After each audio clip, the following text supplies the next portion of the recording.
આપ જોઈ રહ્યા છો સ્પાર્ક ટુડે ન્યૂઝ। વડોદરા શહેરમાં આજે પણ આજવા રોડના 1280 આવાસના મકાનો ખાલી હાલતમાં છે। શહેરમાં આજે પણ હજારો લોકો મકાનોથી વંચિત છે। શું વડોદરા શહેરમાં એવા લોકોને મકાન મળશે કે જે આવાસ યોજનાના મકાનો જેઓના જર્જરિત થઈ અને કંડમ હાલતમાં પડ્યા છે? તે હવે જોવું રહ્યું।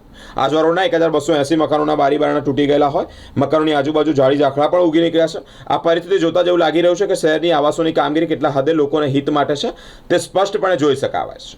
આજવા રોડના આવાસ યોજના સ્થળ પર જઈ સામાજિક કાર્યકર્તા અતુલ ગામેચીએ પ્રશ્ન ઊભો કર્યો છે। શહેરના લોકોને વહેલી તકે મકાનો ફાળવવામાં આવે તે સ્પાર્ક ટુડે ન્યૂઝના માધ્યમ થકી સરકાર સુધી પોતાનો અવાજ પહોંચાડવા માટેની અપીલ પણ કરી છે। મધ્યમ અને ગરીબ વર્ગના લોકો સુધી ઘરનું ઘર મળે તે માટે સરકાર દ્વારા સુંદર આયોજન પણ કરવામાં આવ્યું છે। વડોદરા શહેરમાં આજે પણ અગમ્ય કારણોસર 8 થી 9 વર્ષથી બંધ પડેલી હાલતમાં મકાનો જોવા મળ્યા છે। નમસ્કાર, સ્પાર્ક ટુડે ન્યૂઝમાં આપનું સ્વાગત છે। હાલ અત્યારે છે આજવા રોડ પર અમે અને આવાસો જે છે તમે જોઈશો 1280 આવાસો છે। આજે મકાનોના ડ્રો જે હતા એ ક્યાંક ને ક્યાંક સ્થગિત થવામાં છે। લોકોને મકાનો મળવાના હતા એનો કાર્યક્રમ આજે રદ કરવામાં આવ્યો છે। પરંતુ અહીં તમે જોઈ શકો છો કે વડોદરા શહેરમાં આજે પણ એટલા મકાનો છે જે છે તે બંધ હાલતમાં છે। હાલમાં અમે આજવા રોડ પર છે અને બંધ હાલતમાં જે છે મકાનો છે, લોકોને મળવા જોઈએ એ મકાનો અહીં છે, પરંતુ મકાનોની હાલત છે જે જર્જરિત થઈ છે। આપણી સાથે છે સામાજિક કાર્યકર્તા અતુલભાઈ ગામેજી। અતુલભાઈ, શું કહેશો, આ મકાનો જે છે કઈ જગ્યાએ આવેલા છે અને કેવી હાલતમાં છે અત્યારે? આ મકાનો આજવા રોડ ખાતે આવેલા છે। પાછળ હાઈવે રોડ છે, રોડ ટચ મકાનો છે અને જે રીતના પ્રધાનમંત્રીઓ અને મુખ્યમંત્રી સાહેબનું એક સપનું છે કે ગરીબોને ઘરનું ઘર મળી રહે, એના માટે ગ્રાન્ટ નાના ફાળવતા હોય છે, જગ્યા કોર્પોરેશનની હોય છે અને ક્યાંક ને ક્યાંક કોઈ પણ ગરીબ ઘર વિહોણો ના રહી જાય, એની પાસે ઝૂંપડું હોય તે તોડીને એને આવાસ આપવાની યોજના પ્રધાનમંત્રીની સારામાં સારી યોજના છે।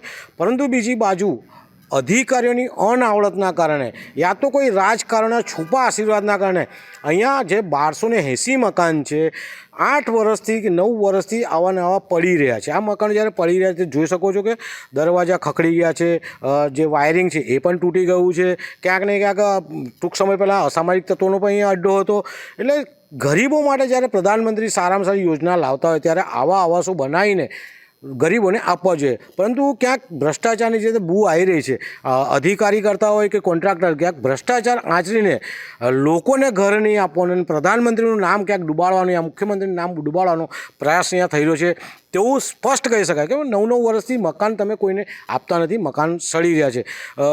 જોવા જઈએ રોડ રસ્તા સારા છે, 8-9 વર્ષથી ધ્યાન નથી આપીને કે ઝાડી ઝાખરા અહીંયા ઉગી નીકળ્યા છે, હવે આ કાપશે કોણ? એટલે ક્યાંક કોર્પોરેશન વારંવાર આને રિપેરિંગ કરીને ક્યાંક કલર કરીને નવું બતાવવાનો પ્રયાસ કરે છે, પરંતુ લોકોને જો આવાસ આપી દે તો લોકો રહેતા થઈ જાય, એમને ઘરનું ઘર મળે।